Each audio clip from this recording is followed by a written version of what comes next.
가정에 계신 성도님들도 말씀을 찾으셔서 성경을 펴놓고 함께 또 은혜의 자리에 나아가시면 좋겠습니다. 1절부터 9절 한 절씩 교독하시고 마지막 9절은 함께 한 목소리로 읽겠습니다. 내 아들아, 내가 만일 나의 말을 받으며 나의 계명을 내게 간직하며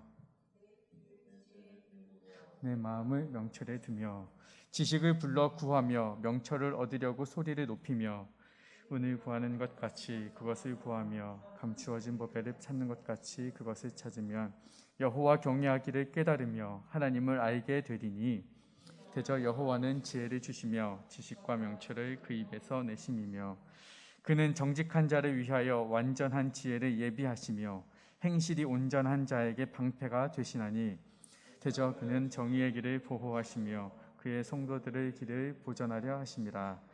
그런즉 내가 공의와 정의와 정직 곧 모든 선한 길을 깨달을 것이라. 아멘. 할렐루야. 아멘. 여러분, 잠언은 지혜서이죠. 지혜가 담겨 있는 책입니다. 그래서 지혜라는 단어가 굉장히 많이 반복되는데 아버지가 아들에게 주는 따뜻한 조언이고 충고입니다. 특별히 오늘 본문에 보면 그 아버지의 마음이 고스란히 녹아져 있는 조언들이 1절부터 이렇게 차례차례 기록이 되어 있어요. 1절부터 보시면 아버지가 아들에게 이렇게 말을 해요. 너가 나의 말을 받으라. 나의 계명을 간직하라. 그리고 2절에도 보니까 지혜의 귀를 기울이라. 마음에 명철을 두어라. 그리고 3절에 보면 지식을 불러 구하고 명철을 얻으려고 소리를 높이고 4절에 보면 은을 구하듯 그것을 구하고 보배를 찾는 것처럼 찾으라. 이렇게 여러 가지로 설명을 했지만 여기서 아버지가 아들에게 주고자 하는 핵심 메시지는 간단합니다. 지혜가 참 중요하다. 지혜가 중요하니 지혜를 얻기 위해 열심히 노력해라. 이 말을 아버지가 하는 거예요. 여러분, 우리가 살아가다 보면 무언가를 얻기 위해서 많이 노력을 하죠. 중요한 것들을 얻기 위해 노력을 해요. 참 당연한 것이지만 중요하고 가치가 높을수록 그것을 얻기에는 더 많은 노력과 에너지와 힘이, 시간이 들어간다는 것도 여러분 경험해 보셨을 거예요. 더 높은 인사 고과 점수를 얻기 위해 우리는 열심히 직장에서 일을 해요. 더 많은 스펙을 얻기 위해서 우리는 많은 자격증을 따기 위해 노력을 해요. 더 많은 인스타 팔로워를 모으기 위해 우리는 열심히 사진을 찍어서 올리기도 해요. 무언가를 얻으려면 이렇게 많이 노력을 해야 되죠. 우리 아이들 좋은 유치원, 좋은 학원, 좋은 대학 보내기 위해서 열심히 가르치는 거예요. 투자하는 거예요. 우리가 궁극적으로 가장 중요하다고 여기는 또 세상 사는데 꼭 막 가장 필요하다고 여기는 돈을 얻기 위해서도, 돈을 벌기 위해서도 우리 많은 노력을 하잖아요. 그러니까 우리가 무언가 중요한 것을 얻기 위해서 참 많은 애를 쓰고 가진 노력을 하는데, 그렇다면 여기서 말하는 이 본문에서 말하는 가장 중요하다고 말할 수 있는 그 지혜라는 것을 얻기 위해서 여러분은 얼마나 노력을 하고 있느냐, 이 질문을 우리가 스스로에게 던져볼 수 있어야 한다는 거죠. 여러분, 돈이 중요합니까? 지혜가 중요합니까? 답은 뻔하게 나올 거예요. 지혜가 중요합니다. 그렇다면 여러분이 돈을 벌기 위해 쓰는 것 이상으로 지혜를 얻기 위해 지금 오늘도 노력을 하고 오셨느냐, 이거를 우리가 생각해 보아야 하죠. 오늘 하루에 8시간, 9시간씩 돈을 벌기 위해 직장에서 열심히 일을 해요. 지혜를 얻기 위해서 하루 8시간, 9시간 이상씩 기도하고 엎드리고 하나님을 경외하는 삶을 살아가내고 있는지 우리가 노력을 해봐야, 우리가 점검을 해보고 스스로에게 물어볼 필요가 있다는 것입니다. 우리는 지혜를 얻기 위해 다른 것을 얻기 위한 노력만큼 많은 노력을 하지 않고 있다는 것이 저와 여러분의 현실일 것입니다. 오늘 본문은 그렇게 말을 해요. 4절에 보면 은을 구하는 것 같이 그것을 구하라. 감추어진 보배를 찾는 것 같이 찾아라. 저는 이걸 보면서 별거 아니지만 이 가치라는 말에 마음이 상했어요. 빈정상했어요. 무슨 말이냐? 은을 얻는 것 가치잖아요. 얻는 것만큼이잖아요. 은을 구하기 위해 노력하는 것만큼 노력하라는 거잖아요. 앞서도 말씀드렸지만 분명 이 지혜는 은보다 귀중한 것인데, 그러면 성경의 기자는 은을 구하는 것 이상으로 지혜를 구하기 위해 힘써라, 이렇게 말을 해야 논리적으로 맞지 않은가? 숨겨진 보배를 찾는 것 이상으로 열심히 지혜를 구하라, 이렇게 말을 해야 좀 맞을 것 같은데, 솔로몬은 그렇게 말을 하지 않죠. 그만큼만 하라는 거예요. 생각해 보면 우리는 그만큼도 안 하고 있다는 거죠. 그만큼만이라도 하면 하나님께서 주실 텐데, 그만큼만 해도 하나님이 그 정성을 기뻐 여겨 주실 텐데, 우리는 은을 구하는 것만큼도 하지 않고 있다는 것을 이 말씀을 통해 좀 생각을 해 보았어요. 그러므로 여러분, 본문을, 오늘 말씀을 시작하면서 제가 여러분에게 드리는 첫 번째 권면은 무엇이냐? 지혜를 구하십시오. 지혜를 찾으십시오. 갈구하시고 그것에 대한 갈증으로 목말라 하셔야 돼요. 내가 지혜 없음에, 내가 살아가면서 다른 것은 구하면서도 왜 하나님의 지혜를 구하지 못했을까? 왜 하나님의 지혜가 아닌 나의 지혜로, 세상의 지혜로, 인간적인 지혜로 무언가를 풀어보려고 아둥바둥 거렸을까라는 그런 마음으로 스스로를 돌아보시면서, 점검해 보시면서 다짐하셔야 돼요. 내가 이제로부터는 하나님이 주시는 하늘의 지혜를 구해야겠다, 찾아야겠다 라는 그 결단과 그 다짐을 가지시기를 주님의 이름으로 축복합니다. 그러면 여러분, 우리가 성경을 많이 읽어서 알잖아요. 구하는 자에게 하나님은 주실 것이고, 찾으면 찾을 것이고, 그렇잖아요. 두드리면 열릴 것이라. 아멘? 하나님 약속하셨죠. 그럼 지혜를 구하면 하나님 뭘 주셔야 돼요? 지혜 주셔야죠. 지혜를 주셔야 된다고요. 그러면 1절부터 4절까지 지혜가 중요하다고 얘기를 했고, 지혜를 찾으라고 했으면 5절에서는 그럼 하나님께서 지혜를 주셔야 돼요, 말아야 돼요? 주셔야죠. 그게 우리가 믿는 믿음이고 하나님이잖아요. 5절 읽어봅시다. 여호와 경외하기를 깨달으며 하나님을 알게 되리니. 자, 4절 끝에 봅시다. 그것을 찾으면, 가정법이 나왔죠.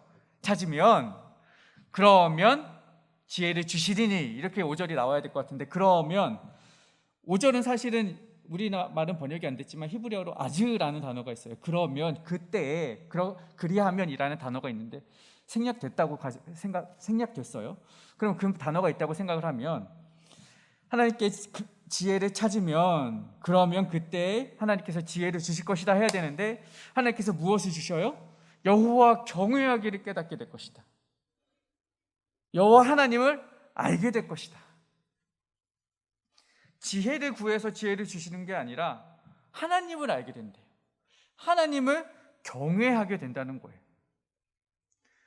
왜 그럴까요? 여기서 의문이 생겼어요. 저는 별거 아닌 거에 괜히 의문이 생기더라고요. 지혜를 구했으면 지혜를 주셔야 되는데 왜 경외함을 주셨을까? 6절에 보면 그 답이 있어요. 되죠? 여호와는 지혜를 주시며 지식과 명철을 그 입에서 내심이며. 우리가 지혜를 구했잖아요. 그 지혜를 주시는 분이 누구이기 때문에, 여호와이기 때문에 지혜를 주시는 게 아니라 지혜 이상을, 그 지혜의 근원 되시고 근본 되시고 지혜를 허락해 주시는 하나님을 알게 해주신다는 사실을 믿으시기 바랍니다. 할렐루야. 이건 무슨 말이냐면요, 어린이날이었잖아요. 어저께 그저께 아이들이 엄마한테 엄마 나 장난감 하나 사주세요 했는데 장난감이 아니라 장난감 공장을 주신 격이죠. 할렐루야. 중고등학생도 아이폰을 좋아하잖아. 아이폰, 우리 조카도 이제 중학교 내일모레 가는데 아이폰 사달라고 우리 누나한테 얘기했대요. 아이폰 중고가 막 알아보고 하는데 아이폰 사달라고 딱 하면은 아이폰을 주는 게 아니라 스티븐 잡스를 딱 데려와서 스티븐 잡스 가셨죠? 팀 쿡을 딱 데려와서 소개해 주는 거예요. 류현진 경기 한번 보고 싶어요. 야구장 한번 딱 하민이가 딱 가고 싶어요. 아빠에게 얘기했더니 류현진 경기 티켓을 보여주는 것이 아니라 토론토 구단주를 딱 소개시켜 주는 격인 거죠. 그러면은 티켓 한 장이 문제가 아닌 거잖아요. 평생 뭐 VIP석에서 보는 거 보장된 거 아니겠습니까? 그런 거예요. 참 예를 쉽게 잘 들었죠? 뭐냐? 지혜를 주신다고 하는 게 아니라 지혜를 근원적으로 해결해 주시고 해소해 주시고 베풀어 주시는 하나님을 알게 해 주신 거죠. 구하니까 그런 은혜를 주신 거예요.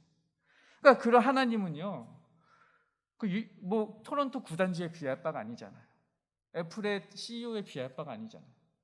그 모든 것에 근원 되시고 능력 되시고 근본 되신 분, 그분을 우리가 얻게 된다는 사실이에요. 여러분에게 제가 지혜를 구하십시오라고 번번 드렸죠. 제 말대로 하세요. 그러면 여호와 하나님을 경외하는 법을 깨닫게 되실 것입니다. 그 지혜의 근본 되신 여호와 하나님을 인격적으로 만나고 경험하시는 놀라우신 복을 경험하시게 되는 거예요. 그러면 질문이죠. 아이들이 궁금해해요. 뭐 청소년들 특히 공부하니까, 대학생들 공부하니까 지혜가 필요하다고 하면은 딱 눈이 돌아. 그러면요, 저도 지혜가 필요해요. 이야기를 해요. 그런데 왜 지혜를 하나님이 주시냐 이거. 여기서 이제 막히는 거예요. 왜 그 지혜를 하나님이 주셔요? 우리 강남 대치동 김 선생님이 주시는데 이렇게 아이들하고 충돌이 일어나요. 여러분, 여호와라는 이름 안에 그 답이 있습니다. 여호와라는 이름은 그분은 스스로 있는 분이라는 의미이잖아요. 여러분, 그분은요 스스로 계시는 분이에요. 스스로 존재하시는 분이에요. 스스로 존재의 근원, 만물의 주관자, 창조주가 되시는 분이에요. 모든 것이 그로부터 말미암았고 모든 것이 그의 손으로 다스림 바 되었고 만물이 그의 주권 안에 있고 섭리 안에 있음을 믿으십시오. 그렇다면 우리 삶의 준거와 토대와 방향과 방법과 기준 되는 모든 것이 주님으로부터 나온다는 사실을 믿게 되는 거예요. 그분이 하나님이시라면. 그러면 지혜도 그것으로부터 예외일 수 없다는 거죠. 모든 것의 창조주가 하나님이시라면 지혜 또한 하나님의 손 안에 있다. 이것이 믿어지는 것이죠. 그러니까 지혜가 하나님으로부터 나온다는 사실을 못 믿는 것은 결국은 뭐냐? 하나님의 하나님 되심 자체에 대한 근본적인 믿음의 질문인 거예요. 우리가 이것을 점검해 보아야 합니다. 하나님을 경외한다는 것은 바로 그것이죠. 하나님을 하나님으로 인정한다는 것. 그 근원이 하나님께 있다고 믿어지는 것. 그러니까 여러분, 경외함이라는 것은 결국은 믿음의 영역이에요. 믿음의 영역. 그러니까 우리가 하나님으로부터 오는 지혜를 얻기 위해서 우리가 먼저 체크해야 할 것은 내가 하나님에 대한 확실한 믿음이 있는가, 확고한 믿음이 있는가, 확신이 있는가. 이것이 우리 안에 먼저 선행되어야 한다는 사실입니다.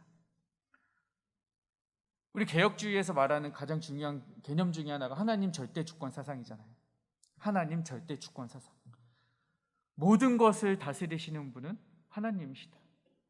그분에게 절대적인 주권이 있다. 그것을 인정하는 것. 그러므로 그 모든 지혜도 하나님이 주신다. 이분이야말로 나의 창조주 되시고 나의 구속주 되시고 그분 없이 나는 없습니다.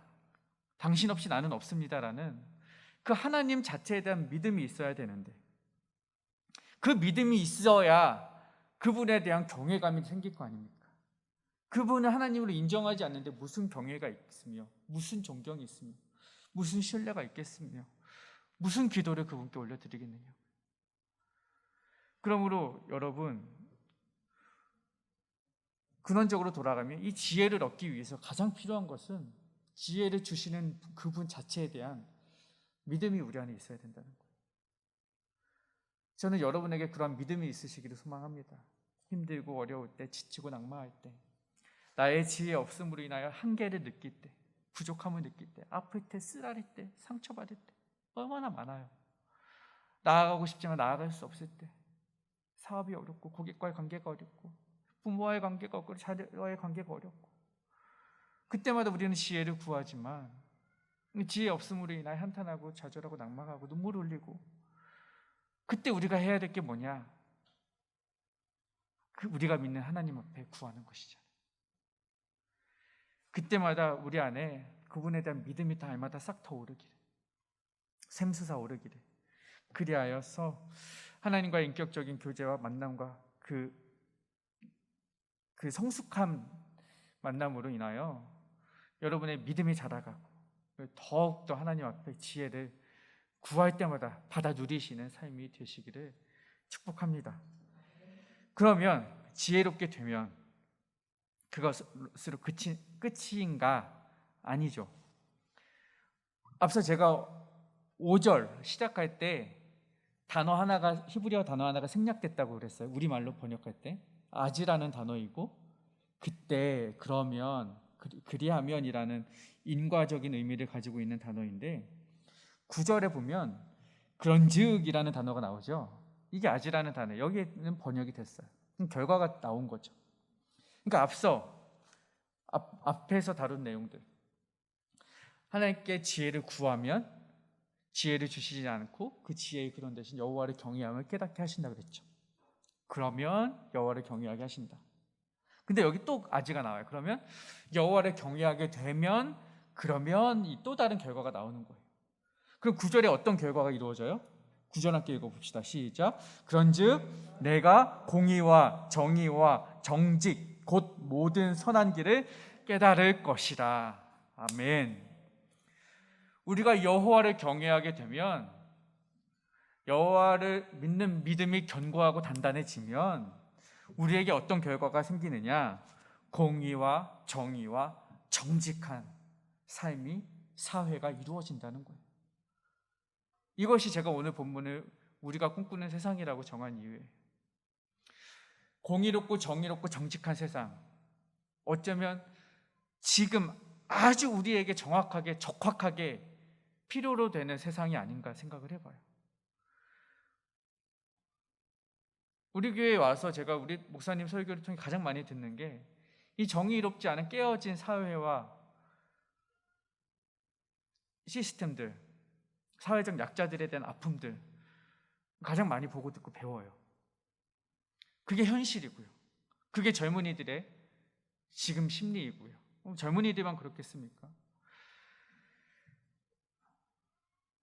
어떻게 해결할 수 있을 것이냐, 어떻게 해소할 것이냐, 이거죠. 정당을 바꿔봐요. 얼마 전에 민심이 바뀌었다고 이렇게 하죠. 젊은이들의 민심이 정당이 돌아섰어요. 그러면 바뀔 것인가? 모르겠어요. 정치인이 바뀌어요? 모르겠어요. 대통령이 바뀌어요? 모르겠어요. 그것을 바꾸시는 이가 따로 있기 때문에 저는 의문을 갖는 거예요. 공의와 정의와 정직을 이루시는 분은 오직 여호와 하나님 한 분밖에 없으심을 믿으시기 바랍니다. 오늘 본문이 그거 말을 하는 거예요. 공의는 뭡니까? 공의와 정의에 대해서 우리가 구분이 애매모호해요. 그렇죠? 공의는 뭐고 정의는 뭐예요? 제가 공의와 정의를 진짜 열심히 찾아보고 공부했거든요. 근데 성경에서 많은 부분 이거를 혼용해서 사용을 해요. 그렇기 때문에 이것과 저것을 명확하게 어떤 의미를 구분하기는 쉽지 않아요. 구분했다가도 어디서는 혼용하거든요. 근데 제가 굳이 의미를 나누자면, 굳이 나누는 그들의 의견을 좀 따라서 설명을 드리자면 이렇게 이해하시면 조금 쉬워요. 공의는 체다카라는 단어를 쓰는데, 이 체다카라는 단어는 도덕적인 삶, 태도, 그래서 윤리적인 면을 강조합니다. 굳이 나누자면 그래요. 이해하기 쉽게. 그러니까 공의나 정의나 바르다, 곱다, 의롭다 이런 의미를 갖고 있지만, 앞에 공의 체다카라는 단어는 도덕적으로 옳은 삶을, 그래서 윤리적인 의미가 강조되어 있고, 정의라는 단어는 미슈파트라는 단어가 번역이 된 건데, 이것도 옳다, 곧다 의미죠. 정의도. 그런데 이거는 공의가 약간 윤리적인 의미를 갖고 있다면, 정의는 법정적인 의미를 갖고 있어요. 뭐냐? 정의는, 미슈파트는 올바로 판단하다, 올바로 재판하다, 이런 의미를 함축적으로 갖고 있는 거예요. 정당하게 법이 집행되는 거. 그러니까 이제 조금 의미가 이해가 되시죠? 공의는 어떤 도덕적인 태도가 있다면, 그런 기준이 있다면, 정의는 그러한 도덕적인 법과 윤리적인 것들이 바르게 실행되고 집행되고 판단되는 것이 정의다라고 이해를 하시면 되고, 이런 부분이 다르게 번역이 되기도 하지만 또 많은 부분에서는 혼용되어 번역이 되기 때문에 꼭 그렇게 칼같이 나누지는 말라는 말씀을 드릴게요. 괜히 또 이렇게 했다가 또 설교, 제가 보니까 요즘에 유튜브로 설교가 다 나가니까 조금만 잘못하면 이렇게 누가 트집 거기 싶더라고요. 그래서 제가 아주 정확하게 말씀드리는 거예요. 그리고 정직은 뭐 우리가 알죠. 정직한 거예요. 거짓말하지 않고 양심과 사상이 바르고 성실한 것들이 정직이라고 하죠. 그렇게 따진다면 공의로운, 정의로운, 정직한, 우리가 바라는 세상이잖아요. 우리가 꿈꾸는 세상이잖아요. 우리가 이 시대에 실망하는 것들이 그런 것이잖아요. 윤리를 상실하고 무엇이 옳은지 그른지 기준이 없고 공의롭지 않은 세상, 기준이 있어도 정의롭지 않은 세상. 기준과 법은 있는데 돈 있는 사람은 마음이 많이 상하죠. 정의롭지 않아요. 정직하지도 않아요. 서로 속고 속여요. 믿을 놈 하나 없어요. 진짜 한 놈도 믿을 놈이 없더라고요, 세상에. 근데 본문에 보면 이러한 세상이 왔다는 거죠. 이루어진다는 거죠. 온다는 거죠. 공의롭고 정의롭고 정직한 세상이 어떻게 이루어진다고요? 말씀의 전개를 봅시다. 정리해 봅시다. 지혜를 구했더니 하나님께서 경외함을 주셨고, 하나님을 경외했더니 그 공의롭고 정의롭고 정직한 세상을, 정직한 삶을 우리에게 주신다는 거예요. 결과적으로 보면 이 지혜가 이 의로운 세상으로 연결지어진다는 거예요. 그러니까 이 지혜라는 것이 우리 어떠한 협소한 의미로 생각하시지 않으셨으면 좋겠어요. 않아야 해요. 지혜가 나의 어떠한 개인적인 문제를 해결하고 내 앞에 닥쳐 있는 뭔가를 해소할 수 있는 어떤 도구적인 내 안에 어떤 내적인 무언가로 해석할 수 있는데, 지혜는 그런 우리가 생각하는 협소한 작은 의미의 지혜가 아니라는 거죠. 하나님이 주시는 지혜는 세상을 변화시키고 변혁시킬 수 있는 크고 놀라운 개념의 패러다임이라는 거예요. 그 지혜로운 자 하나가 세워지면 그 지혜로운 자 하나로 세상은 공의롭고 정의로운 사회로 다시금 거듭내질 수 있다는 거예요. 그걸 하나님이 이루어 가신다는 거죠. 그러니까 결국 이것은 우리가 꿈꾸는 세상이 뿐만 아니라 하나님이 꿈꾸시는 세상이겠구나라는 생각을 하게 되었습니다. 이 지혜로운 한 사람으로 말미암아 공의롭고 정의로운 판단을 내린, 그게 솔로몬이잖아요. 오늘 솔로몬의 잠언인데 솔로몬의 삶을 보십시오. 1,000번째 드리고 하나님께 뭘 구해요? 지혜를 구하잖아요. 다른 것 다 마다하고 지혜를 구했어요. 그 지혜를 구한 그 왕의 삶을 보십시오. 솔로몬의 유명한 일화 있잖아요. 솔로몬의 재판. 그것이야말로 정의로운 재판 아니겠습니까? 그가 지혜를 얻었더니 정의로운 사회를 구현해내는 것입니다. 솔로몬 본인이 경험했어요. 지혜를 구했더니 내가 이 지혜를 가지고 세상을 바르게 판단하고 정치하고 공의롭고 정의롭게 만들어 가는구나. 그러니까 오늘 본문의 잠언을 써내려갈 수 있는 거예요. 아들아, 지혜를 구해라. 지혜를 구했더니 하나님 여호와를 경외하는 마음을 주시더라. 여호와를 경외했더니 여호와께서 이 세상을 정의롭고 공의롭게 다스려 가시더라. 그것은 내가 하는 것이 아니다. 여호와께서 하시는 것이더라. 이것을 솔로몬이 경험하고 선포하는 거예요. 우리가 간혹 의문을 가져요. 이게 가능한가? 지혜와 정의가 무슨 관계이고 무슨 상관인가? 하나님의 율법과 세상 시정법이 무슨 상관인가? 내가 하나님의 말씀을 잘 지킨다고 해서 세상의 법들을 잘 지키는 것과 어떤 관계가 있겠느냐? 의문을 갖죠. 헷갈려요. 그리스도인으로서 경건하게 살아가는 것이 세상에서 영향력 있는 사람으로 살아가는 것과 무슨 관계가 있느냐? 이런 질문하잖아요. 이 간극이 해소가 안 되니까 따로 살아가는 거잖아요. 다른 삶을 살아가는 거잖아요. 믿음 있는 사람과 세상에서 영향력 있는 사람이 일치하지가 않아요. 우리가 믿음대로라면, 말씀대로 잘 살아가는 사람이라면 세상에서 영향력, 선한 영향을 퍼뜨려가면서 빛과 소금으로 살아내야 되는데 왜 그게 안 되느냐 이거죠. 그러니까 우리가 의문을 갖죠. 그러나 여러분, 여기서 우리가 가지는 문제는 우리가 하려고 하기 때문에 안 되는 거죠. 8절에 보십시오.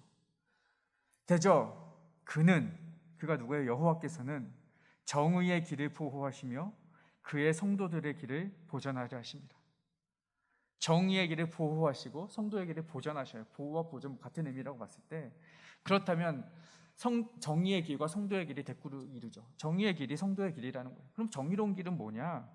결국 성도의 길인데, 성도가 뭐예요? 하시디아라는 단어를 썼어요. 헤세드에서 왔어요.